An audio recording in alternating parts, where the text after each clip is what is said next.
Perkenalkan, kami mahasiswa dari Universitas Jambi dari jurusan Kehutanan, Fakultas Pertanian angkatan 2023. Di sini kami akan menjelaskan tentang apa itu bisnis plan atau strategi pengembangan HHBK Masoi atau Cryptocarpa masoia di Teluk Bintuai, Papua Barat, yang dimana kelompok kami beranggotakan saya sendiri Jeffrey Danalpola, Saya Paul Margali Kevin Purba. Saya Indriani. Saya Friska Putri Mesinta.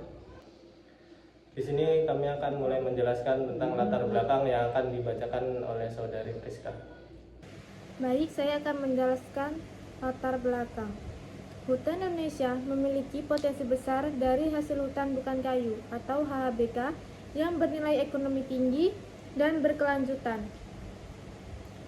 Salah satu komoditas potensial adalah mosoi atau Cryptocarpa masoi yang menghasilkan minyak asiri untuk parfum, farmasi, makanan, dan aromaterapi. Kabupaten Teluk Bintuni atau Papua Barat memiliki potensi masoi alami yang besar dan dapat menjadi sumber pendapatan alternatif masyarakat. Namun, pengembangan mosoi masih menghadapi kendala seperti pemanenan destruktif, keterbatasan pengetahuan budidaya, modal yang terbatas, dan sengketa lahan. Oleh karena itu, diperlukan perencanaan bisnis strategi berbasis analisis SWOT untuk mengoptimalkan potensi masal secara berkelanjutan sehingga memberikan manfaat ekonomi dan ekologis. Adapun tujuannya yaitu untuk mengidentifikasi kekuatan, kelemahan, peluang, dan ancaman SWOT, menyusun strategi prioritas pengembangan massal, dan merancang langkah-langkah terukur dalam bisnis plan. Kemudian yaitu kekuatan dan kelemahan.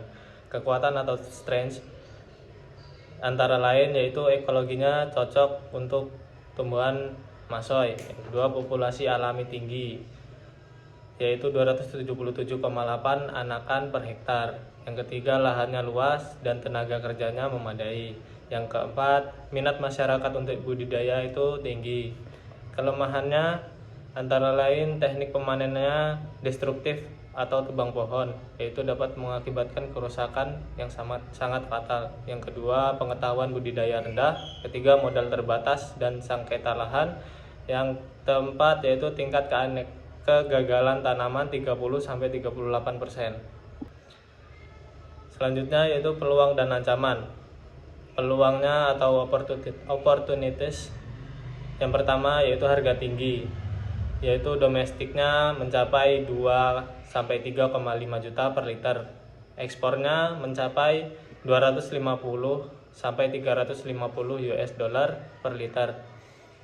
Kemudian permintaan tinggi untuk industri parfum, farmasi, dan lain-lain. Yang ketiga yaitu tersedia fasilitas penyulingan lokal. Dan yang terakhir yaitu dukungan regulasi berdasarkan PP nomor 6 tahun 2007. Ancaman atau threat. Yang pertama yaitu harga kulit masoi stagnan di tingkat produsen. Yang kedua, tidak ada jaminan usaha dari pemerintah. Yang ketiga, sistem ijon memperlemah posisi tawar masyarakat. Dan yang terakhir yaitu belum adanya peraturan daerah khusus masoi. Selanjutnya yaitu potensi sumber daya.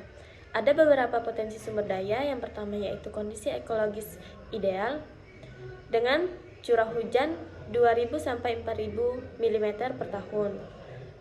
Selanjutnya ketinggian 10 sampai 700 mdpl. Yang kedua, populasi alami tinggi 277,8 anakan per hektar.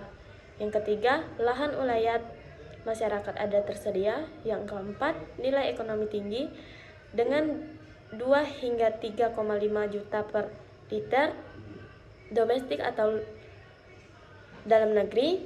Selanjutnya 250 sampai 350 per liter US dollar atau untuk ekspor atau luar negeri. Yang kelima yaitu dukungan regulasi dan keterlibatan masyarakat adat. Selanjutnya ada peluang bisnis. Yang pertama yaitu permintaan pasar tinggi dan stabil. Yang kedua, infrastruktur penyulingan sudah tersedia. Yang ketiga, potensi produk turunan. ekstrak farmasi, dan komestik. Yang keempat yaitu tren produk alami dan berkelanjutan. Yang kelima, integrasi dengan ekowisata. Yang keenam, dukungan CSR dari perusahaan. Yang ketujuh yaitu potensi sertifikasi organik dan fair trade. Berikutnya metode pelaksanaan atau metode persiapan. Antara lain yaitu 1. Identifikasi stakeholder, masyarakat adat, pemerintah, LSM atau lembaga swadaya masyarakat, dan perusahaan. Yang kedua, ada menyusun rencana kerja terperinci berbasis SWOT. Ketiga, menyiapkan infrastruktur, demplot, dan alat penyulingan. Yang keempat, pelatihan teknik budidaya dan pemanenan. Yang kelima, membentuk kelompok tani Masoy. Yang keenam, penjajakan kemitraan dan pasar. Yang ketujuh, pengurusan legalitas dan sertifikasi. Yang kedelapan, menetapkan sistem monitoring dan evaluasi.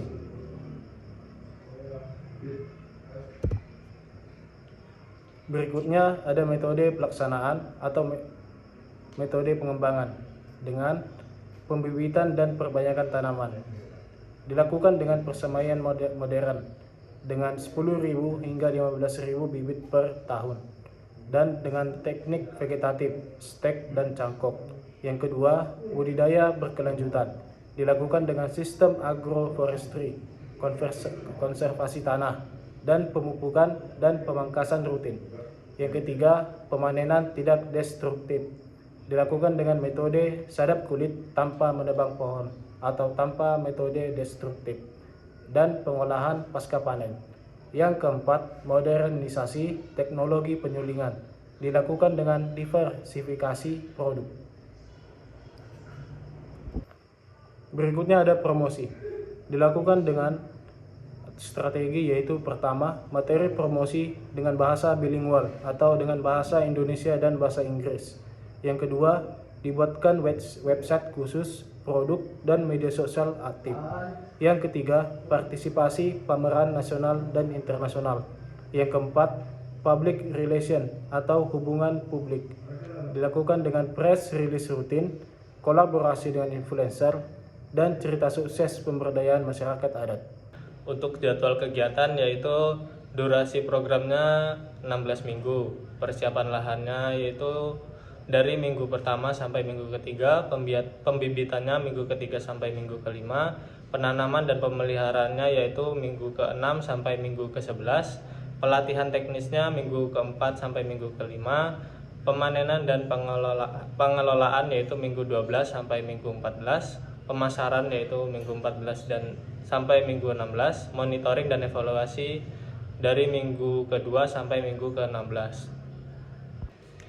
Kesimpulan yang didapatkan yaitu pengembangan HHBK Masoy di Teluk Binutini memiliki prospek yang menjanjikan karena didukung kondisi ekologis yang ideal, potensi sumber daya alam yang melimpah, dan tingginya permintaan pasar.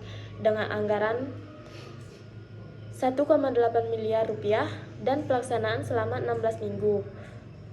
Program ini dapat meningkatkan kesejahteraan masyarakat sekaligus menjadi model pengelolaan hutan yang berkelanjutan dan berbasis kearifan lokal. Berikutnya metode pelaksanaan atau metode persiapan. Antara lain yaitu 1. Identifikasi stakeholder, masyarakat adat, pemerintah, LSM atau lembaga swadaya masyarakat, dan perusahaan. Yang kedua, ada menyusun rencana kerja terperinci berbasis SWOT. Ketiga, menyiapkan infrastruktur, demplot, dan alat penyulingan. Yang keempat, pelatihan teknik budidaya dan pemanenan. Yang kelima, membentuk kelompok tani Masoy. Yang keenam, penjajakan kemitraan dan pasar. Yang ketujuh, pengurusan legalitas dan sertifikasi. Yang kedelapan, menetapkan sistem monitoring dan evaluasi.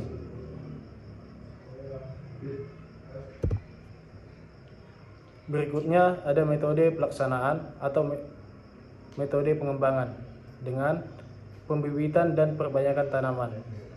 Dilakukan dengan persemaian modern dengan 10.000 hingga 15.000 bibit per tahun dan dengan teknik vegetatif, stek dan cangkok. Yang kedua, budidaya berkelanjutan. Dilakukan dengan sistem agroforestry, konservasi tanah, dan pemupukan dan pemangkasan rutin.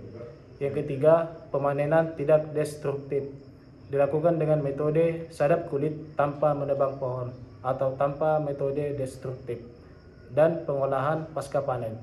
Yang keempat, modernisasi teknologi penyulingan, dilakukan dengan diversifikasi produk. Berikutnya ada promosi, dilakukan dengan strategi, yaitu pertama, materi promosi dengan bahasa bilingual atau dengan bahasa Indonesia dan bahasa Inggris. Yang kedua, dibuatkan website khusus produk dan media sosial aktif. Yang ketiga, partisipasi pameran nasional dan internasional. Yang keempat, public relation atau hubungan publik, dilakukan dengan press release rutin, kolaborasi dengan influencer, dan cerita sukses pemberdayaan masyarakat adat. Selanjutnya, potensi sumber daya, yaitu ada beberapa potensi sumber daya. Yang pertama yaitu kondisi ekologis ideal dengan curah hujan. Untuk jadwal kegiatan yaitu durasi programnya 16 minggu, persiapan lahannya yaitu dari minggu pertama sampai minggu ketiga, pembibitannya minggu ketiga sampai minggu kelima, penanaman dan pemeliharaannya yaitu minggu ke-6 sampai minggu ke-11, pelatihan teknisnya minggu ke-4 sampai minggu ke-5, pemanenan dan pengelolaan yaitu minggu 12 sampai minggu 14, pemasaran yaitu minggu 14 dan sampai minggu 16, monitoring dan evaluasi dari minggu ke-2 sampai minggu ke-16. Baiklah, cukup sekian penjelasan yang dapat kami sampaikan. Mohon maaf apabila ada perkataan kami yang salah atau perbuatan kami yang kurang berkenan. Kami akhiri. Assalamualaikum warahmatullahi wabarakatuh.